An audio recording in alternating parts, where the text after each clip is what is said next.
Nigel Cecil, Equity as you like it. Especially for my equitable friends.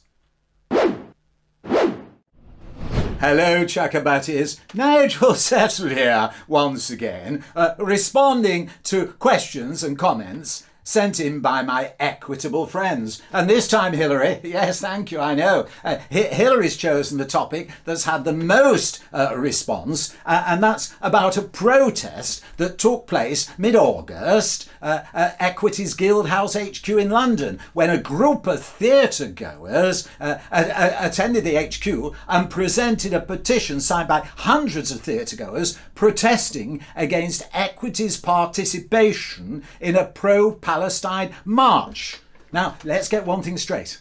I am here not giving advice about what individual members may or may not do in their own private and personal capacities. That's up to them. That's up to them. And I defend the right of anybody for free expression. What I've been asked to concern myself with is Equity acting on behalf of its whole membership, and that's a completely different issue. Let's just have a look at some of the little notices that appeared in the press.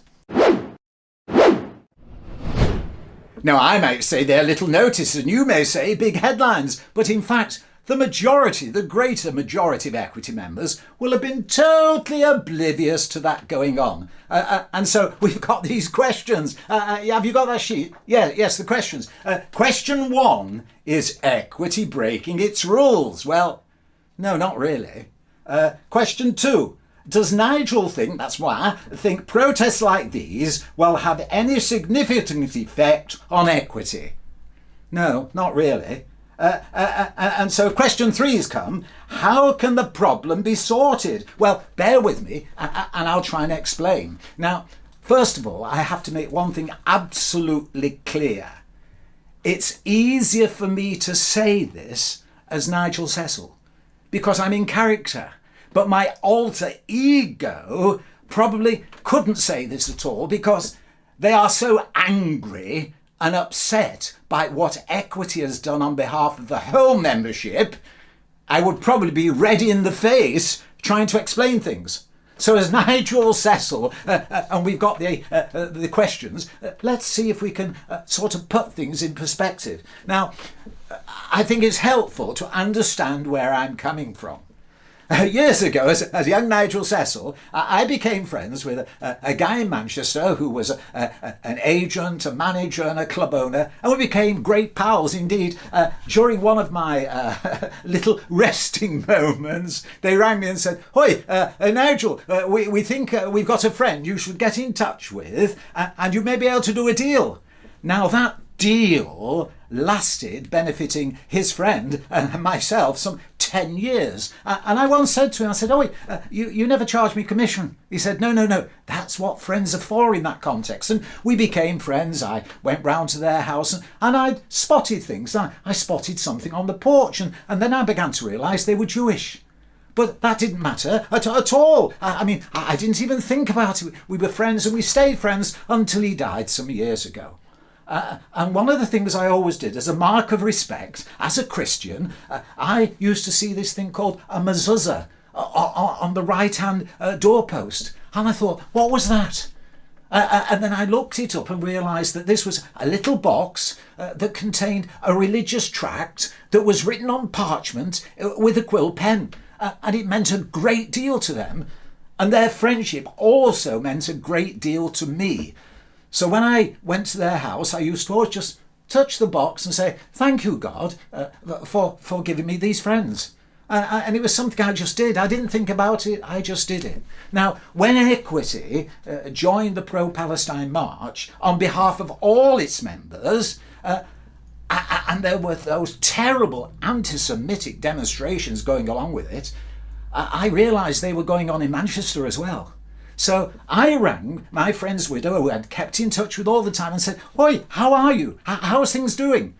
And she said, "Well, Nigel, I'm frightened." I said, "What?" She said, "Well, there were demonstrations near where I lived, where we've lived all our lives, our family's grown up, and there's so much abuse and everything, and things going on. I'm here in my home and I'm frightened." And I was shocked. And then she said something that chilled me to the core.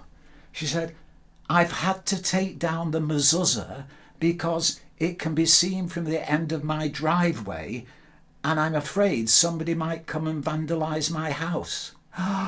Now, that really did strike me to the core. And I thought, well, how can Equity justify their actions on behalf of all their members? Now, those who don't know about a mezuzah, let's just have a look at one. A mezuzah. But the first question is Equity breaking its rules? Well, some years ago, I believe they clearly would have been breaking its rules because for decades and decades since the instigation of Equity, there was a rule that said, and it was actually the first rule in the aims and objects, that said Equity as a non-party political and non-sectarian union. Now, that's very clear. Non-party political, non-sectarian. Now, there are some, aren't there, Hilary, who say Equity shouldn't be political. Well, they're mixing things up because a trade union by its very nature is invariably political. So you campaign to get VAT on theatre tickets reduced, political.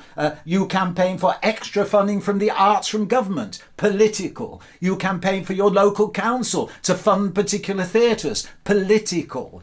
What Equity couldn't be was party political. So if the Conservatives came up with a policy they liked, they couldn't say, vote Conservative because we like their policies. I know they're never likely to do that, are they? Because many members think that the Equity now is basically an offshoot of a closeted Labour Party.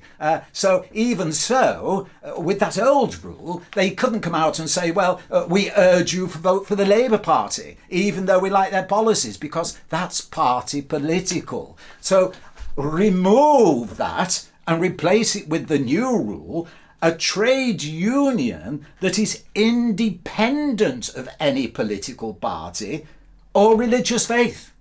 So the idea of non-sectarian, we now got rid of non-sectarian and said, well, you only have to be independent of a religious faith. Well, Equity is not suddenly going to join a religious faith, is it? So the rule itself is a bit nonsense, but it opens the door to everything. And a trade union that is independent of a political party, well, they're independent of the Labour Party, the Conservative Party, the Uncle Tom Cobley Party, every political party. So that means they can support them. So that's why, in doing what they're doing, they've not actually broken the rules. When you actually think about it, a lot of actuallys there, aren't they? Yes, I like doing my actuallys. A lot of people do. And the next thing is, of course, there's another rule that says that the President and the General Secretary can only act in accordance with the policies and the directions approved by the Council, or the other way around, words to that effect, which means, provided the Council endorse and support what the General Secretary and President have done, well, they've not actually done anything wrong in terms of equity. And I understand back in June, the Council did endorse what the President and General Secretary had done. So there you go. That ends that.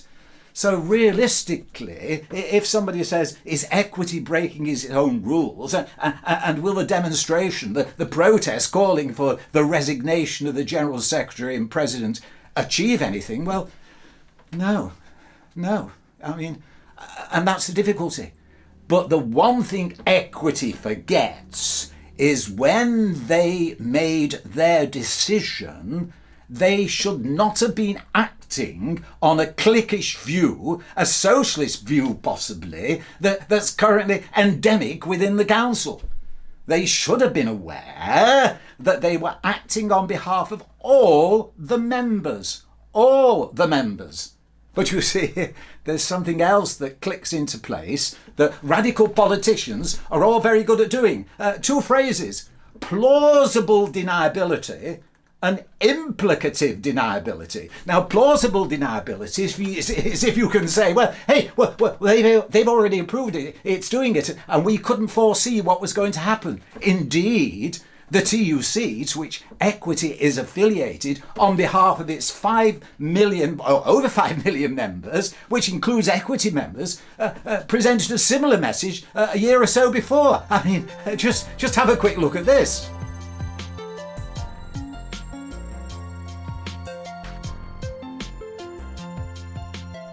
Plausible deniability is afforded because the TUC have already said something similar. And surely, if the TUC are saying it, and Equity is affiliated to the TUC, it must be all right. I mean, Equity is a small trade union. As I've said, you can't know more than the TUC, can you? So plausible deniability, we didn't know it was going to happen. We didn't know it was going to happen. But it did happen. You see, then we come to implicative deniability. Now that's where something happens and the people involved say, yes, well, we'll call it out. We'll call it out. It's terrible, isn't it? It's terrible. Yes, well, what are you going to do about it? Well, it's a bit like climate change. Implicative deniability. Some politicians will say, yes, well, we support climate change. Yes, sign the petition. Sign the petition. Yes, we're going to call out anti-Semitism. We're going to sign a petition against it. Are you actually going to do anything? Yes, we're signing the petition. Yes, we're going to call out anti-Semitism. We're going to sign a petition against it. Which actually amounts to nothing. Nothing. They're not doing anything, just signing the name to a bit of paper. And so when Equity call it out and say, well, we disagree with it, we don't support it, we call it out. Yes, but are you going to apologise? Are you going to do anything? No. Plausible deniability, we didn't know. So it's meaningless. So the third question again, is the problem going to be sorted? No, not by anything anybody's doing at the moment. The only way it can be sorted is to get the message through to the members as to what Equity is doing on their behalf. And that's difficult because the only message the members get, generally, the message is sent out by the council. And they're not going to say much against themselves, are they? So really, it is difficult. But until the members get together and demand that new rule, a trade union that is independent of any political party or religious faith, is struck out and replaced by the old rule, non-party political and non-sectarian union, well, there's not really an end in sight. In fact, thinking about the way radicals work, a word to the wise.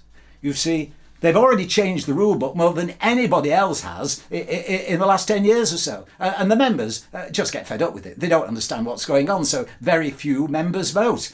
But they've changed it so many times, they've created a rule book where they now can say, the rule book's no longer fit for purpose. No longer fit for purpose. And you watch my bottom dollar. You watch, well, don't quite watch that, will you, Hillary? No, but you watch. The next thing they will be doing probably in the next 12 months is bringing to the members, we need to change the rule book and review it completely so it can be more progressive and suitable for a modern trade union. They've created the problem. They've built up the momentum against the problem, and now they're going to try and solve the problem they've created by putting in place what they wanted in the first place. It's Gilbert and Sullivan, isn't it? But it means they're taking control of the union, and on behalf of all the members, a small minority will be able to promote their view. So, really, unless the members are motivated, as Nigel said once before, the buck stops with the council. And whilst the council are elected by less than 8% of the membership, well, what you get is what you see. And one can only say, well, if that's what the Equity Council want to do, then they can do it, because they've not actually broken any rules of the union. So I'm sorry to be negative in that particular sense, because I'm still heartbroken over the things I've seen resulting from the marches. And I acclaim those theatre goers who went to Equity's HQ and presented their petition. They actually did something. They didn't just sign it, they went and presented it. And that's what we need, action. But there we go. But you see, the other little thing, and really it's quite a big thing in a way, I've chosen to do this video actually on the afternoon of the 6th of September. Why? Because at sundown tonight for 48 hours, it's the start of the Jewish New Year, one of the holiest celebrations for the Jewish faith. It's called Rosh Hashanah. Have I said that right? Rosh Hashanah. And so, you know, as a symbol of us all coming together, whatever our faiths, coming all together in peace, you know, and love to everybody. I would like to wish my Jewish friends and anybody else who'd like to join me in a way, Shana Tova. Shana Tova, which I believe is Happy New Year again. I'm learning these things. And as a little tribute, I would like to just put together a 30-second compilation or so of some of the pictures I took on my visit to Israel, where I met some of my friends. So maybe you'll join me again for the next Nigel video. But in the meantime, to everybody over this Rosh Hashanah, Shana Tova, and peace to everybody. God bless you.